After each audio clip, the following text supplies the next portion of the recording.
Hello everyone, स्वागत है आप लोगों का ऑल एग्जाम प्लेस के इस यूट्यूब प्लेटफॉर्म पर। आज का टॉपिक है हमारे पास में यहाँ पर यूनिट 5, उसकी हम क्विक रिवीजन शुरू जो थी हमने शुरू की थी, उसमें आज हम लोग यूनिट 5 की यहाँ पर जो है शॉर्ट रिवीजन करेंगे। इसके साथ ही आप लोगों को जानकारी है यहाँ पर कि ऑल एग्जाम प्लेस पर नेट सेट एपी की क्लासेस शुरू हो चुकी है, तो जो बच्चे इंटरेस्टेड है वो इस कोर्स को ज्वाइन कर सकते हैं। अभी इसकी प्राइस जो हमने बात की वो 2000 प्लस जीएसटी, माने जीएसटी आपको अलग से पे करना पड़ेगा। साथ ही आपको पता है कि ये आप लोगों की डिमांड थी कि सर हमारा जो है 2 अगस्त को पेपर है, उसके लिए आप जल्दी से यहाँ पर जो है रिवीजन की एक सीरीज ले आइए। हमने उसी को ध्यान में रखते हुए सीरीज शुरू की है। तो आपकी एक जिम्मेदारी है कि आप इस वीडियो को ज्यादा से ज्यादा लाइक शेयर और कमेंट्स जरूर करिएगा। साथ ही इसको जो है अपने दोस्तों तक साझा जरूर करिएगा, ठीक है। साथ ही अपने अनुभव शेयर करिएगा कि आपके लिए कितनी हेल्पफुल होने वाली है, ठीक। चलिए शुरू करते हैं हम लोग यूनिट 5। और यूनिट 5 हमारी लोक प्रशासन। लोक प्रशासन का मतलब क्या है? प्रशासन का सामान्यतः मतलब होता है किसी कार्य को करना, ये प्रशासन होता है। उसी कार्य को अगर अच्छे से कर रहे हैं तो ये लोक प्रशासन या जनता से जुड़े कार्यों को अच्छी तरह संपादित करना लोक प्रशासन माना जाता है। लोक प्रशासन का विकास कैसे हुआ, इसकी पूरी कहानी हम लोग समझते हैं। तो प्रशासन का मतलब है किसी कार्य को करना या अच्छे से करना, और जनता से जुड़े कार्यों को अच्छे से करना लोक प्रशासन कहलाता है, जिसके जनक माने जाते हैं वुड्रो विल्सन। अमेरिका के एक राष्ट्रपति हुए हैं, प्रथम विश्व युद्ध के समय यही राष्ट्रपति थे, वुड्रो विल्सन। यही लोक प्रशासन के जनक माने जाते हैं। अब यहाँ की कहानी हम लोग शुरू करने वाले कि लोक प्रशासन का एक विषय के रूप में विकास कैसे हुआ, वो कहानी हम लोग समझते हैं। लोक प्रशासन का एक विषय के रूप में विकास का अगर हम देखें तो इसको कुछ चरणों में विभक्त करके समझते हैं। सबसे पहला चरण, इसमें राजनीति प्रशासन द्विविभाजन का सिद्धांत चलता था। राजनीति प्रशासन द्विविभाजन का मतलब है राजनीति और प्रशासन दो अलग अलग चीजें हैं। राजनीति का काम अलग है, राजनीति नीति निर्माण से संबंधित है, प्रशासन का काम उसको सिर्फ क्रियान्वित करना है। तो राजनीति प्रशासन दो अलग अलग चीजें, इनको मिलाना नहीं चाहिए, इसी को हम बोलते हैं राजनीति प्रशासन द्विविभाजन। इस सिद्धांत पर मेन फोकस था इसमें, और ये समय था 1887 से 1926। इसकी शुरुआत होती है वुड्रो विल्सन के एक लेख द स्टडी ऑफ एडमिनिस्ट्रेशन से। इन्हीं को हम लोक प्रशासन के जनक कहते हैं। इसमें माना गया था कि राजनीति का काम नीति निर्माण है और प्रशासन का काम क्या है, उसको लागू करना। इसी ड्यूरेशन में फ्रैंक जे गुडनाउ की एक पुस्तक आई थी, पॉलिटिक्स एंड एडमिनिस्ट्रेशन।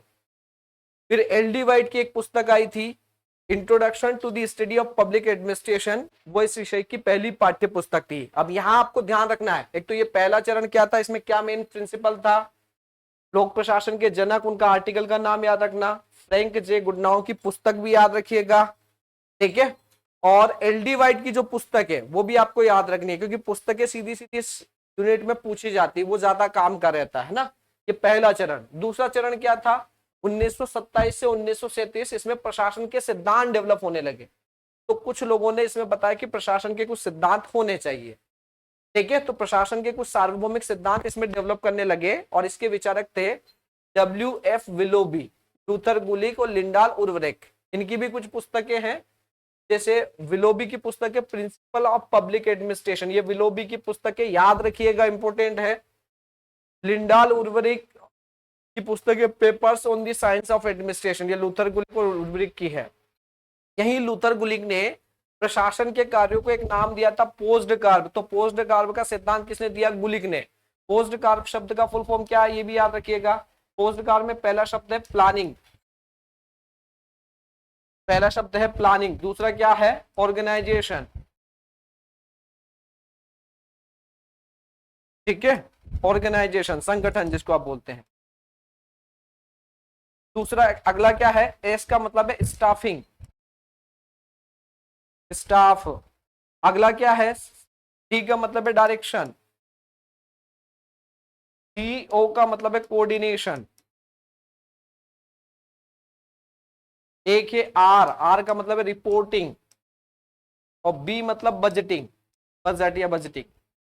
यही प्रशासन के कार्य उन्होंने बताया। लूथर गुलिक का पोस्ट कार्ब सिद्धांत याद रखिएगा, को पूरा बताया गया। पी का मतलब प्लानिंग, माने योजना बनाना, यानी क्या करना, कैसे करना, इसकी रूपरेखा। ओ का मतलब है ऑर्गेनाइजिंग, एस का मतलब स्टाफिंग, डी का मतलब डायरेक्टिंग, सीओ का मतलब कोऑर्डिनेटिंग, आर का मतलब रिपोर्टिंग, और बी का मतलब क्या है यहाँ पर, बजटिंग,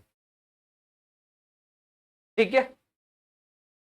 अब आता है तीसरा चरण, और इस चरण में जो शास्त्रीय सिद्धांत डेवलप हुए थे दूसरे चरण में, उसको विरोध किया गया उसका, और कुछ लोगों ने कहा कि लोक प्रशासन के सार्वभौमिक सिद्धांत हो ही नहीं सकते, कैसे बना सकते हो भाई। तो तीसरे चरण में वो जो सिद्धांत सार्वभौमिक सिद्धांत आने लगे थे उसका विरोध किया गया और कहा गया कि लोक प्रशासन मानव व्यवहार को ध्यान में रखते हुए जो है काम करता है। हर्बर्ट साइमन ने स्पेशली विरोध किया है, इन्होंने प्रशासनिक सिद्धांतों को प्रोवर्ब्स कहा, कहावतें कहा, क्योंकि ये परस्पर विरोधी थे, इनका कोई वैज्ञानिक ठोस आधार नहीं था। रॉबर्ट डहल जो है उन्होंने भी 3 बाधाएं इसमें बताई कि सिद्धांतों के विकास में 3 बाधाएं। तो रॉबर्ट डहल जो है उन्होंने यहाँ पर सिद्धांतों के विकास में कितनी बाधाएं बताई है? 3, ये भी याद रखिए, ठीक है। तो रॉबर्ट डहल ने यहाँ पर इन सिद्धांतों के विकास में लोक प्रशासन के एक विज्ञान के रूप में डेवलपमेंट में 3 बाधाएं बताई। पहला, मूल्य, प्रशासन कभी तटस्थ नहीं हो सकता क्योंकि प्रशासन में सामाजिक नैतिक मूल्यों और लोक कल्याण के उद्देश्य होते हैं, जबकि विज्ञान या सिद्धांत जो होते हैं वो पूरी तरह से तटस्थ होता है। दूसरा, प्रशासन में इंसान के स्वभाव का अनिश्चित और जटिल होता है, माने इंसान का स्वभाव क्या है? अनिश्चित भी है, जटिल भी है, जो कि जो प्राकृतिक विज्ञान है जैसे फिजिक्स केमिस्ट्री उसकी तरह इसको नहीं मापा जा सकता। इसके साथ ही अगर हम बात करें यहाँ पर तो तीसरा है सामाजिक सांस्कृतिक संदर्भ, और सामाजिक सांस्कृतिक संदर्भ में क्या कहा गया है? प्रशासनिक सिद्धांत सार्वभौमिक नहीं हो सकते क्योंकि हर जगह एक जैसे सिद्धांत नहीं लागू हो सकते, कल्चर अलग होता है। इसके अलावा यहाँ पर जो है संस्कृति के साथ साथ कल्चर के साथ साथ वातावरण, पॉलिटिकल सिस्टम सब अलग होता है, तो एक जैसी संस्कृति सब जगह नहीं पाई जा सकती, इसलिए वो सिद्धांत भी लागू नहीं हो सकते। तो ये भी याद रखिएगा, रॉबर्ट डहल ने 3 विरोध। अब एल्टन मेयो जो थे, एल्टन मेयो का मानव संबंध सिद्धांत बड़ा प्रसिद्ध है ना, तो मेयो का मानव संबंध सिद्धांत याद रखिएगा। और मेयो ने क्या कहा? मेयो ने कहा कि संगठन में कर्मचारियों के प्रति मानवीय दृष्टिकोण अपनाना चाहिए, कर्मचारियों के प्रति भी मानवीय व्यवहार करना चाहिए। और इन्होंने एक प्रयोग किया था, शिकागो में किया था, वेस्टर्न इलेक्ट्रिक कंपनी के प्लांट में, हार्थोन प्लांट में, इसलिए इसका नाम पड़ गया हार्थोन प्रयोग।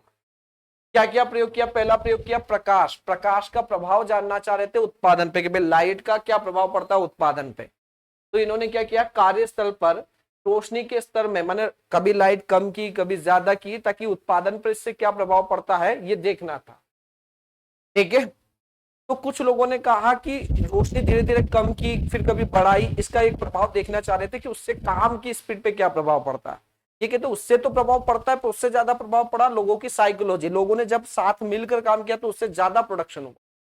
फिर एक रिले असेंबली टेस्ट हुआ था, ये कार्य के घंटे कम करने, आराम देने और मैत्रीपूर्ण पर्यवेक्षण से श्रमिकों के छोटे समूह में उत्पादकता में वृद्धि दर्ज हुई। माने जब श्रमिकों को काम के बीच में थोड़ा ब्रेक दोगे, छोटे छोटे ग्रुप बना के काम कराओगे तो और ज्यादा अच्छे से काम होगा। फिर एक और काम किया कि 21,000 से अधिक कर्मचारियों से बातचीत की, उनकी समस्याएं जानी, तो उससे भी और काम करने की जो स्पीड है वो बढ़ी। साथ ही उनका अवलोकन किया काम करते करते, तो इससे भी काम करने की स्पीड बढ़ती है। तो ये कुछ उन्होंने प्रैक्टिकल किए थे जो ध्यान रखना है। फिर चौथा चरण, ये पहचान का संकट मूल सिद्धांत है, माने यहाँ सिद्धांतों के मतलब एक तरह से कह सकते हैं सिद्धांतों पर ही संकट आ गया, लोगों ने सिद्धांतों को मानने से मतलब जो है मना कर दिया, तो सिद्धांत भी यहाँ पर बिखर गए, उसी से यहाँ पर विषय की पहचान पर क्या आ गया? संकट आ गया, ठीक है। तो चौथे चरण में यहाँ पर जो है पहचान का संकट, ठीक। अब क्या हुआ? इसका परिणाम यह कि प्रशासन को अधिक प्रासंगिक और समाज उन्मुख बनाने के लिए नव लोक प्रशासन का उद्भव हुआ, और पहला मिन्नोब्रुक कन्वेंशन होता 1968 में ड्वाइट वाल्डो की अध्यक्षता में। इसमें लोक प्रशासन के 4 लक्ष्य बताए गए: प्रासंगिकता, मूल्य, सामाजिक समता और परिवर्तन। तो प्रशासन के 4 उद्देश्य, एक तो रिलीवेंसी, वैल्यूज, सोशल इक्विटी और चेंजेस। अब यहाँ एक भी याद रखना है कि पहला मिन्नोब्रुक कन्वेंशन कब हुआ, क्योंकि मिन्नोब्रुक कन्वेंशन 2 होते, एक 1988 में और एक 1968 में। पहला 1968 में, वो ड्वाइट वाल्डो की अध्यक्षता। पांचवा चरण 1971 से 1991, और इसमें यहां पर लोक प्रशासन जो है वो राजनीति विज्ञान, अर्थशास्त्र, समाजशास्त्र के तत्वों को अपनाकर यहाँ पर लोक नीति विश्लेषण और तुलनात्मक लोक प्रशासन पर हमने फोकस किया। तो इस 5वें चरण में यहाँ पर प्रशासन में अन्य विषयों के भी जो कुछ थी वो समाहित की और उसको एक विषय का दर्जा दिया, और नवीन लोक प्रशासन की उत्पत्ति भी देखने को मिलती है। छठा चरण अभी तक 1991 से अब तक, इसमें नवलोक प्रबंधन और सुशासन मूलक सिद्धांत आए। तो वैश्वीकरण के कारण क्या हुआ, प्रशासन भी बदल गया है। अब प्रशासन ऐसा हो गया जो उद्योग फ्रेंडली, उद्योगों को बढ़ावा देने वाला, बाधक नहीं बनता। तो ऐसे में हमें नवीन लोक प्रबंधन अपनाना पड़ा। नवीन लोक प्रबंधन का मतलब है कि निजी क्षेत्र की जो प्रबंधकीय शैली, निजी क्षेत्र जिस तरह से काम करता है वही शैली सार्वजनिक क्षेत्र में अपनाना नवलोक प्रबंधन कहलाता है। और ये शब्द सबसे पहले ट्रेंड में लाए थे क्रिस्टोफर हुड। क्रिस्टोफर हुड याद रखिएगा। इसमें कार्यकुशलता के लिए 3C अपनाने पे बात की गई, कस्टमर, कंपटीशन और चॉइस, ठीक है, और सुशासन अपनाने पर बल दिया गया। अब लोक प्रशासन के अध्ययन के कुछ उपागम चलते हैं, एक एक करके थोड़ा समझते चलिए। पहला है निर्णय निर्माण उपागम। यहां पर एक चलता है बाउंडेड रेशनलिटी का सिद्धांत, है ना, परिबद्ध तार्किकता मॉडल जिसको आप बोलते हैं, परिबद्ध तार्किकता मॉडल, और ये दिया है हर्बर्ट साइमन ने। क्या है, ध्यान से सुनिएगा। देखिए, हर व्यक्ति की सोचने की एक लिमिट है। कोई भी व्यक्ति जो डिसीजन लेता है वो 100% तार्किक नहीं हो सकता। भाई मैं अगर कोई चीज सोचता हूं तो मेरी बुद्धि से, आप लोग अपना कोई काम करें तो अपनी बुद्धि से सोचकर निर्णय लेते हैं।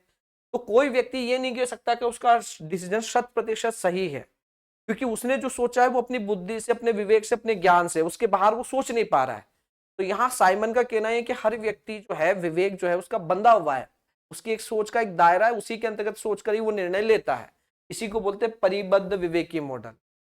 उन्होंने कहा है मनुष्य के पास सीमित जानकारी, समय और क्षमता होती है, इसलिए वह सर्वश्रेष्ठ निर्णय नहीं लेता, संतोषजनक निर्णय लेता है। उसका निर्णय बेस्ट हो ही नहीं सकता क्योंकि उसके पास सारी जानकारी नहीं है। जिसे भी उन्होंने क्या कहा, प्रशासनिक मानव। तो व्यक्ति का निर्णय सर्वश्रेष्ठ नहीं हो सकता, संतोषजनक हो सकता। निर्णय प्रक्रिया के 3 चरण उन्होंने बताए। एक है बुद्धिमत्ता गतिविधि। क्या है इसमें, सबसे पहले पर्यावरण की खोज कर उन परिस्थितियों का पता लगाना जहां निर्णय की आवश्यकता है। दूसरा डिजाइन एक्टिविटी, समस्या के संबंध में जो विकल्प है हमारे पास में उनका निर्माण और विश्लेषण करना, और फिर जो बेस्ट विकल्प है उसका चयन करना। तो सबसे पहले तो हम लोग यही पता करेंगे कहाँ डिसीजन लेना है, कहाँ समस्या आई है, वो पता करना बुद्धिमत्ता गतिविधि है। फिर जब आपको ये पता चल जाए कि समस्या कहाँ आई है तो उसके समाधान के लिए क्या क्या ऑप्शन है, ये प्रारूप गतिविधि है। और फिर जो ऑप्शन है उसमें से किसी एक बेस्ट विकल्प का चयन करना, चयन गतिविधि। फिर एक उपागम चलता है पर्यावरण उपागम, और ये उपागम मानता है कि प्रशासनिक व्यवस्था अपने आसपास के सामाजिक, आर्थिक, राजनीतिक, सांस्कृतिक पर्यावरण से प्रभावित होती है। तो प्रशासन भी अपने आसपास की सोसाइटी जैसी होती है, इकोनॉमिक कंडीशन, पॉलिटिकल व्यवस्था, कल्चर, इससे प्रभावित होता है, और वो भी प्रभावित होता है और उसको भी प्रभावित करता है। इसी में एक व्यक्ति फ्रेडरिक्स, उनका एक मॉडल है प्रिज्मीय समाज मॉडल, प्रिज्मेटिक सोसाइटी मॉडल, इसी में वो साला मॉडल भी देते हैं।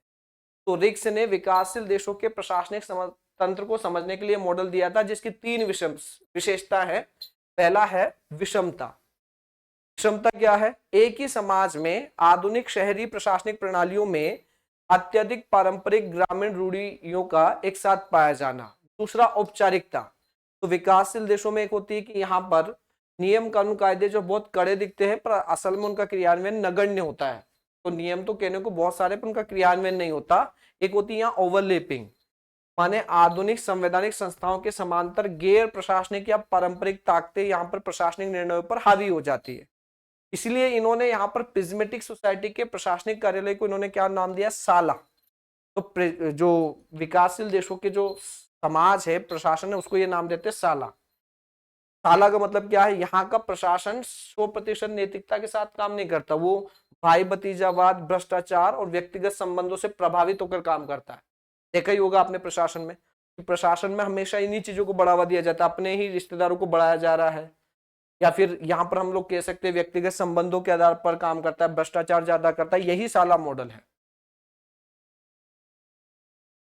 फिर एक उपागम आता है व्यवस्था उपागम, और इसमें संगठन को एक खुली व्यवस्था माना गया है। तो एक उपागम है, इसमें संगठन को एक ओपन सिस्टम माना गया है जो बाहरी वातावरण से फीडबैक लेता है, इनपुट लेता है और उसको प्रोसेस करके आउटपुट में कन्वर्ट करता है।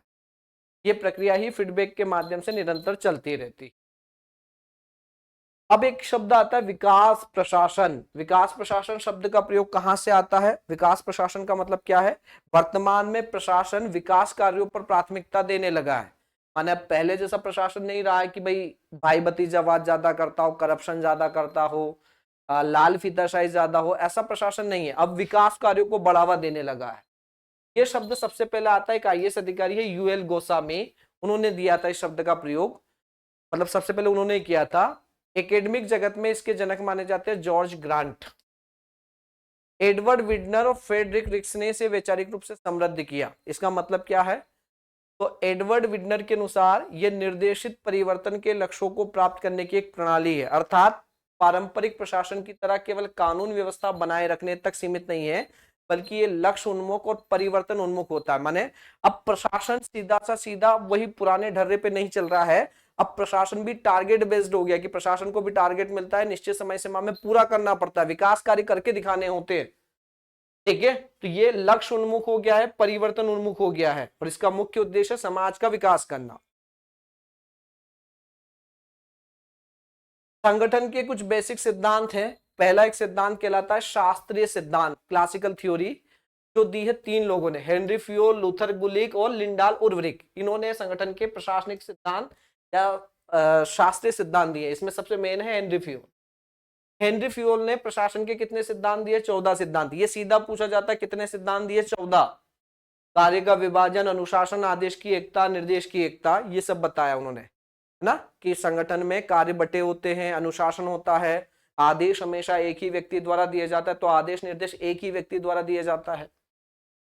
पुणे और रिले ने संगठन के 4 बुनियादी सिद्धांत बताए। कौन कौन से? तो संगठन में पहली चीज होती है समन्वय, दूसरा हायरार्की पाई जाती है, काम बटे होते हैं, और एक यहाँ सूत्र व लाइन स्टाफ होता है। तो यहाँ मतलब लाइन और स्टाफ सत्ता होती है। फियोल के 14 सिद्धांत कौन कौन से, एक एक करके आपको बता देते हैं। तो फियोल के 14 सिद्धांतों में पहला है संगठन में पहला, हर व्यक्ति को अपनी जिम्मेदारी के हिसाब से यहाँ कार्य दिया जाता है। दूसरा, आदेश कार्य देने के साथ साथ अधिकार और रिस्पॉन्सिबिलिटीज भी दी जाती है। संगठन में एक अच्छी चीज ये होती है कि यहाँ सब लोगों को अनुशासन में रहना पड़ता है, मतलब संगठन के नियमों नीतियों के अनुसार ही काम करना पड़ता है। यहाँ आदेश की एकता होती है, मतलब अधीनस्थ कर्मचारी को केवल एक ही व्यक्ति से निर्देश मिलते हैं। होना भी आदेश की एकता ही चाहिए, अलग अलग व्यक्ति के आदेश मिलेंगे अगर किसी कर्मचारी को तो वो भ्रमित हो जाएगा किसका आदेश फॉलो करे किसका ना करे। तो आदेश की एकता होनी चाहिए। तो 4 तो ये ध्यान रखिएगा। अगला क्या है? निर्देश की एकता भी है कि निर्देश भी एक ही व्यक्ति द्वारा दिए जाते हैं। संगठन में व्यक्तिगत हित से ज्यादा जो है सामुदायिक हितों को महत्व दिया जाता है, तो व्यक्तिगत हित को सामुदायिक हितों से महत्व दिया जाता है। जो कर्मचारी काम करते हैं उनके काम के बदले उनको वेतन दिया जाता है। यहाँ कुछ शक्तियां बांटी भी जाती है और कुछ शक्तियां ऊपरी व्यक्ति जो है या मैनेजमेंट जो है उसके हाथ में होती है। तो निर्णय लेने की शक्तियों को टॉप लेवल पे रखते हैं और निचले स्तर पर भी सौंपी जाती है। साथ ही यहाँ स्केलर चेन पाई जाती है, सोपान श्रृंखला। इसका मतलब यहाँ पर ऊपर से नीचे की ओर जो है कुछ अधिकारी होती है, हायरार्की पाई जाती है इसका मतलब। साथ ही यहाँ पर प्रत्येक काम को करने के लिए एक व्यवस्था बनाई जाती है, तो एक काम को करने के लिए एक सिस्टम होता है, उसी सिस्टम में सबको काम करना होता है। सभी कर्मचारियों के साथ यहाँ समानता का व्यवहार होता है, तो यहाँ समता होती है।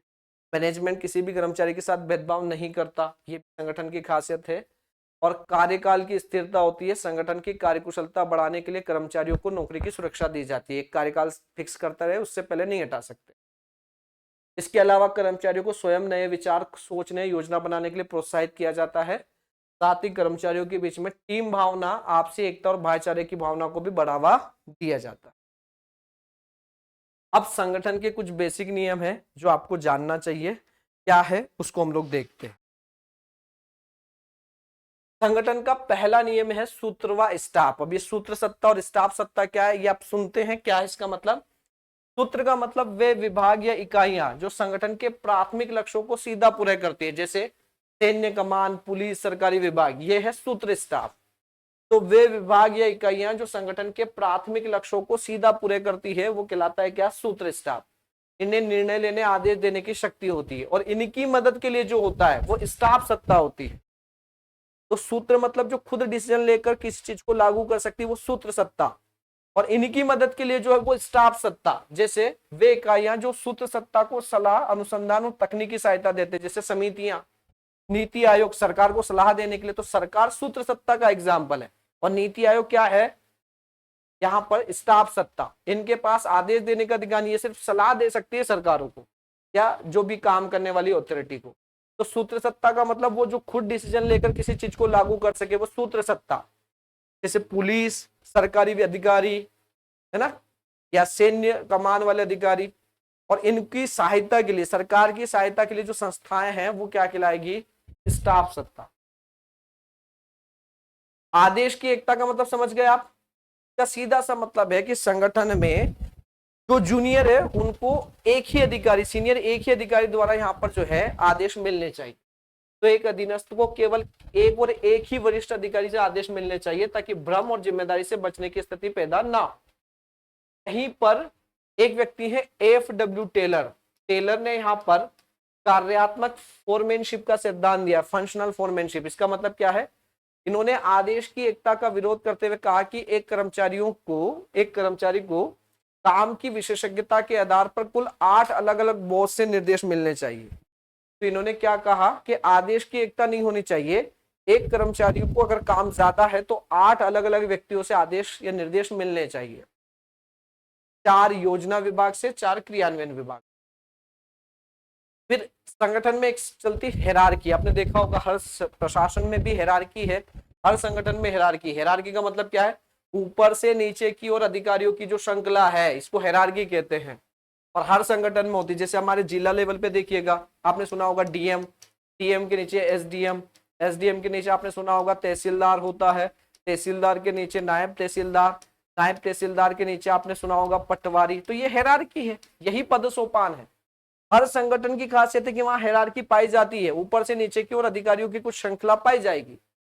तो निम्न स्तर पर उच्च स्तर का शासन, इसका मतलब यह है, तो संगठन में ऊपर से नीचे की ओर पदों की एक श्रृंखला पाई जाती है, जिसको हम बोलते हैं हेरारकी। और मुने और रिले ने इसको क्या कहा, स्केलर प्रोसेस कहा, स्केलर प्रक्रिया कहा। तो हेरारकी सब करते हैं, और हेरारकी का पालन सबको करना पड़ता है। निचले स्तर के अधिकारी को अगर सीनियर से बात करनी है तो वो हेरारकी का पालन करते हुए तहसीलदार एसडीएम को बताएगा, एसडीएम फिर कलेक्टर साहब को बताएगा, ऐसे करके हेरारकी का पालन करना होता है। तो अब जैसे पटवारी को कलेक्टर साहब से बात करनी है तो क्या सीधे करेगा, नहीं, अपने अधिकारी, सीनियर के अधिकारी के माध्यम से। तो अपने सीनियर को अपनी बात बताएगा, फिर वो अपने सीनियर को बताएगा, ऐसे पालन करना पड़ता है। अब कुछ लोग कहते हैं कि इस हेरारकी सिस्टम से कामों में देरी होती है। भाई निचले स्तर के अधिकारी को डिसीजन लेना है सीनियर से पूछ के, तो टाइम लगता है जब तक वो अपने सीनियर से ना पूछे। तो यहाँ फिर हेनरी फ्यूल ने एक प्लान, मतलब मॉडल बताया, जिसका मतलब है गैंग प्लान। तो कभी कभी जो निचले स्तर का अधिकारी है उसको सीधे अपने ऊपर के अधिकारी से बिना बात किए अपने जो सीनियर, सबसे सीनियर जिससे उसको बात करना है, उससे बात करने का अधिकार देना चाहिए। तो उसने क्या कहा हेनरी फ्यूल ने, यहाँ पर आपातकालीन स्थिति में ये हेरारकी का पालन नहीं करना चाहिए। अगर कोई जूनियर अपने सबसे सीनियर से डायरेक्ट बात करना चाहता है तो करने का अधिकार देना चाहिए। जैसे पटवारी सीधे एसडीएम साहब से बात करना चाहता है, करने का अधिकार देना चाहिए। क्यों तहसीलदार, नायब तहसीलदार के थ्रू बात करें? तो कभी कभी ऐसा मौका देना चाहिए, हेरारकी को भी कभी कभी हटा देना चाहिए। फिर एक शब्द और होता है नियंत्रण का क्षेत्र। नियंत्रण का क्षेत्र का मतलब है स्पान ऑफ कंट्रोल। और स्पान ऑफ कंट्रोल क्या है, देखिए हर संगठन में एक जो सीनियर अधिकारी है वो अधिकतम कुछ ही लोगों को कंट्रोल कर सकता है, सब पे नियंत्रण नहीं बैठा सकता। तो हर व्यक्ति के पास नियंत्रण की एक सीमा होती है, सब पे वो अधिकार कंट्रोल कर नहीं सकता। तो एक वरिष्ठ अधिकारी अधिकतम कितने जूनियर अधिकारी पे कंट्रोल कर सकता है, ताकि संगठन ठीक ठीक चले? सब पे तो कंट्रोल एक साथ कर नहीं सकता। उसी संख्या को निर्धारित करना नियंत्रण का क्षेत्र कहलाता है। तो इसका मतलब है एक वरिष्ठ अधिकारी अपने अधीन कितने कर्मचारियों की गतिविधि पर नजर रख सकता है, इसको हम बोलते हैं नियंत्रण का क्षेत्र। इसी में ग्रेक्यूनास का एक सूत्र है, वो कहते हैं जब अधीनस्थों की संख्या अर्थमेटिकली रूप से बढ़ती है तो उनके बीच के जो संबंध है वो ज्योमेट्रिकली रूप तेजी से बढ़ते हैं। उन्होंने कहा कि अधिकतम एक सीनियर अधिकारी 4 से 5 लोगों पे कंट्रोल कर सकता है, उससे ज्यादा पे नहीं कर सकता। फिर एक शब्द आपने सुना होगा केंद्रीकरण। जब सारी निर्णय लेने की शक्ति ऊपरी स्तर पर हो तो ये कहलाता है केंद्रीकरण। तो जब निर्णय लेने की शक्ति संगठन के टॉप लेवल पर हो तो ये केंद्रीकरण है, और निचले स्तर पर बांट दो, शक्तियों का ऊपर से नीचे की ओर विभाजन कर दो, तो ये कहलाता है विकेंद्रीकरण। ठीक है। इसी में जे.डब्ल्यू. फेसलर ने 4 उपागम दिए हैं। पहला है सैद्धांतिक उपागम। ये कहते हैं कि विकेंद्रीकरण को एक आदर्शवादी और दार्शनिक लक्ष्य रूप में देखते हैं। दूसरा है प्रशासनिक उपागम। तो ये कहते हैं कार्यकुशलता और प्रशासनिक सुविधा के लिए ऊपर से नीचे की ओर कुछ अधिकार सौंपे जाने चाहिए। एक एक कार्यात्मक उपागम, ये कहते हैं किसी विशेष तकनीकी कार्य या विभाग के आधार पर विकेंद्रीकरण करना चाहिए। और चौथा, स्थानीय निकायों को भी काम करने की आजादी देनी चाहिए, जैसे माने पंचायती राज की स्थापना की, ये भी विकेंद्रीकरण का एग्जाम्पल है, लोकतांत्रिक विकेंद्रीकरण। तो विकेंद्रीकरण चार टाइप का होता है। एक होता है राजनीतिक, माने राजनीतिक संस्थाओं से ऊपर की राजनीतिक संस्था नीचे की शक्तियों, जो है नीचे की राजनीतिक संस्थाओं को कुछ शक्तियां सौंपे, तो ये राजनीतिक विकेंद्रीकरण। कुछ काम करने का अधिकार ऊपर से नीचे की ओर दे, तो ये कार्यात्मक। प्रशासन करने का अधिकार ऊपर से नीचे की ओर सौंपना, प्रशासनिक हो गया। और सिर्फ सैद्धांतिक बातें हैं, पूरी तरह शक्तियां कोई ऊपर से नीचे की ओर आएगी नहीं, तो ये सैद्धांतिक। संगठन भी दो प्रकार के हैं, औपचारिक और अनौपचारिक। औपचारिक का मतलब क्या है? सरकार के नियम कानून कायदों के थ्रू जो संगठन बनते हैं उसको औपचारिक कहते हैं। मैंने सरकार की जो रूल्स रेगुलेशन है उसको फॉलो करके, जैसे कोई कंपनी बनी, ये औपचारिक संगठन है। और कोई औपचारिक संगठन में काम करते करते लोगों के छोटे छोटे समूह, जैसे दोस्तों के ग्रुप बन जाते हैं, ये अनौपचारिक संगठन। तो साथ में काम करते करते लोगों के भी कुछ संगठन बन जाते हैं, उसको अनौपचारिक कहते हैं। वहां कोई नीति नियम का पालन नहीं किया गया है, पर औपचारिक संगठन में पूरे रूल्स रेगुलेशंस का फॉलो किया जाता है। यहाँ काम करने की शर्तें, कर्मचारियों के लिए निश्चित कार्यदशाएं सब प्रोवाइड की जाती है। तो इसका निर्माण नियमों कानूनों द्वारा जानबूझकर होता है। और अनौपचारिक संगठन आपसी संबंधों के आधार पर खुद बनते हैं। यहाँ ये थोड़ा सा स्थिर किस्म का होता है, और यहाँ सब चीजें लिखित रूप में होती है। यहाँ लिखित हिरार्की होती है। ये लचीला होता है, यहाँ कोई लिखित नियम कानून कायदे नहीं होते, क्योंकि आपस में दोस्ती संबंधों के आधार पर बने। यहाँ प्रॉपर कम्युनिकेशन की व्यवस्था होती है ना, तो यहाँ प्रॉपर, अगर आपको औपचारिक संगठन में बातचीत करनी है तो हायरार्की सिस्टम को पालन करना पड़ता है। नीचे से ऊपर की ओर अधिकारी बात करता है, ऊपर से नीचे की ओर प्रॉपर। यहाँ सब आपस में एक दूसरे से जब चाहे बात कर सकते, कोई हायरार्की के पालन नहीं करना है। औपचारिक संगठन के बारे में प्रमुख विचारक है टेलर, फियोल, वेबर और गुलिक। अनौपचारिक के बारे में है एल्टन मे और चेस्टर बर्नार्ड। यहां पर एक व्यक्ति सर जोशिया स्टेम्प, ये लोक प्रशासन के चार मार्गदर्शक सिद्धांत बताते हैं जो लोक प्रशासन को निजी प्रशासन से अलग करता है। तो ये कहते हैं लोक प्रशासन में चार चीजें होती है जिससे वो निजी प्रशासन से अलग होता है। कौन कौन सी चार चीजें हैं? एक तो लोक प्रशासन में एक रूपता पाई जाती है, इन पर बाहर से सरकार वित्तीय मामलों में कंट्रोल करती है, इनकी पब्लिक के प्रति जवाबदेही होती है, और ये व्यवसायिक तटस्थता होती है। मैंने अपने कामों को लेकर जो है ये अधिकारी तटस्थ होते हैं, नियमों का पालन बहुत कठोरता से करते हैं। ये चार चीजें इसको निजी संगठनों से अलग करती है, निजी प्रशासन से अलग करती है। इसी बारे में पॉल एच एपलब्बी ने कहा है कि लोक प्रशासन निजी प्रशासनों से तीन मायनों में अलग है, तीन चीजों में अलग है। एक तो ये व्यापक होता है, इसका एक पब्लिक इंपैक्ट होता है, और यहाँ पॉलिटिकल कैरेक्टर का ध्यान रखा जाता है। संगठन के प्रारूप, विभाग, सार्वजनिक निगम और परिषद। तो हम लोग यहाँ पर पहले विभाग समझते, विभाग क्या होता है, फिर समझेंगे सार्वजनिक निगम, फिर परिषद। विभाग का मतलब क्या है? सरकारी संगठन का सबसे पुराना और पारंपरिक रूप। इसके विभाग जो है सीधा मंत्री के अंडर में होता है। तो हर काम को करने के लिए हमने डिपार्टमेंट सिस्टम शुरू किया है, डिपार्टमेंट बनाया है। वो काम सीधा सीधा उस डिपार्टमेंट के अंडर में होता है। डिपार्टमेंट का हेड होता है मंत्री। लूथर गुलिक ने विभागों के गठन में 4P का सिद्धांत दिया। तो विभागों का गठन चार मतलब चीजों के आधार पर होता है, जिसको P से डिनोट कर रहे हैं। एक तो पर्पस, कोई भी विभाग किसी पर्पस के लिए बनता है, जैसे शिक्षा विभाग शिक्षा के लिए बना। एक होता है प्रोसेस, कार्य करने की प्रक्रिया के आधार पर भी विभाग बनता है, जैसे कानून विभाग।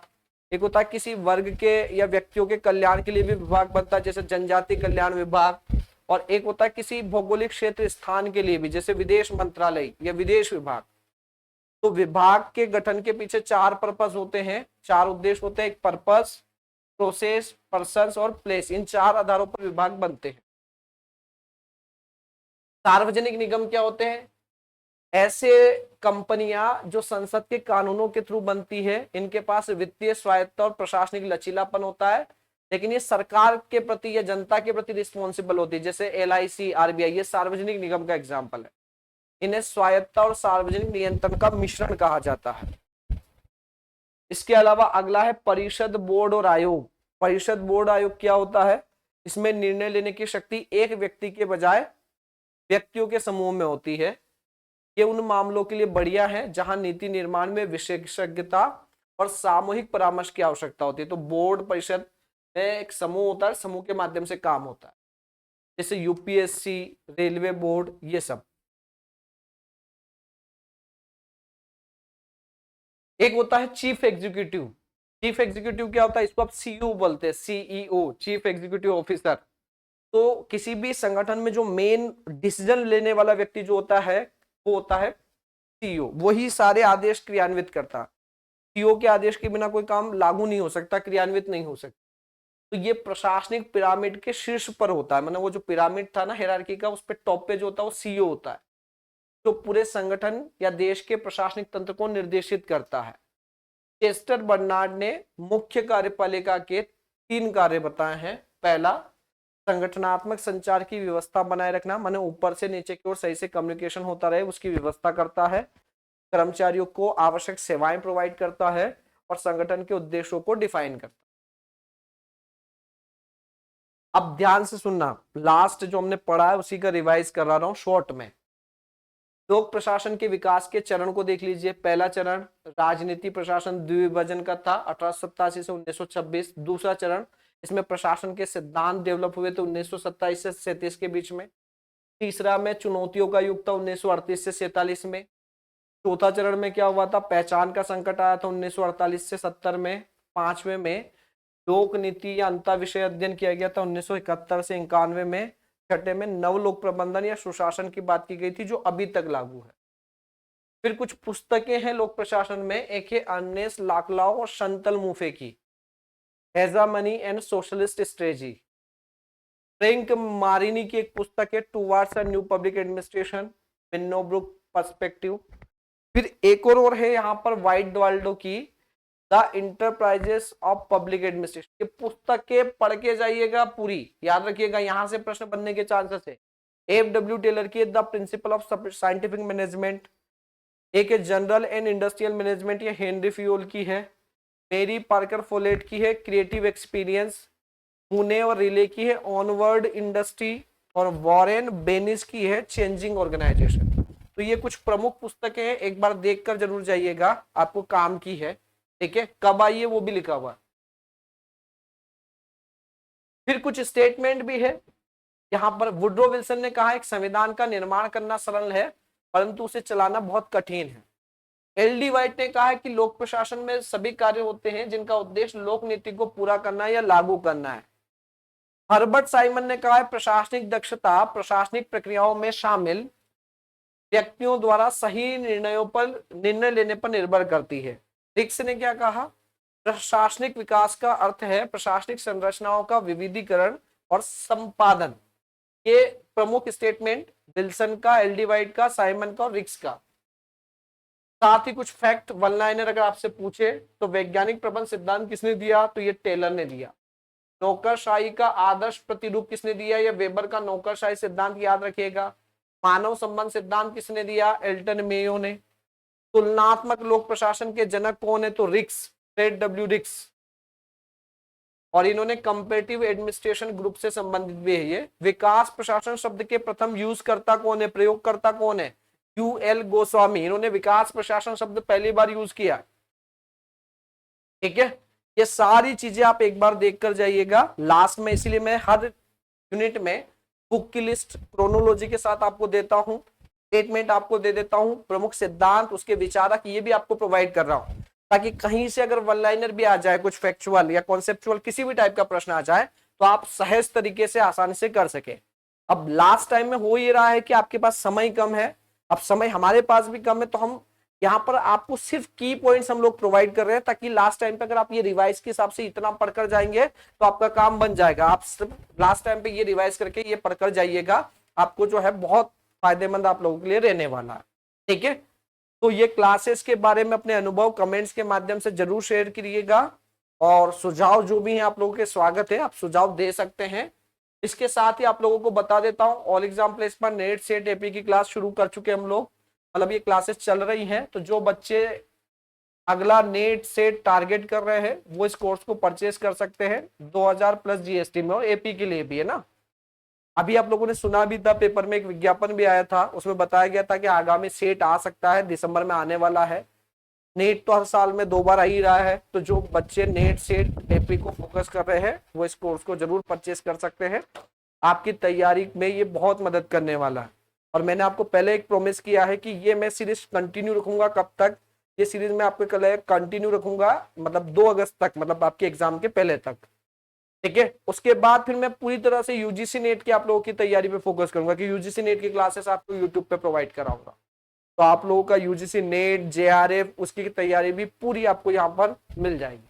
ठीक है, तो सिर्फ आपको देख करना क्या है, ये क्लासेस आपको कंटिन्यू देखनी है, इसको शेयर करना है और कमेंट्स के माध्यम से अपने अनुभव जरूर बताइएगा। मिलते हैं हम लोग नेक्स्ट सेशन में।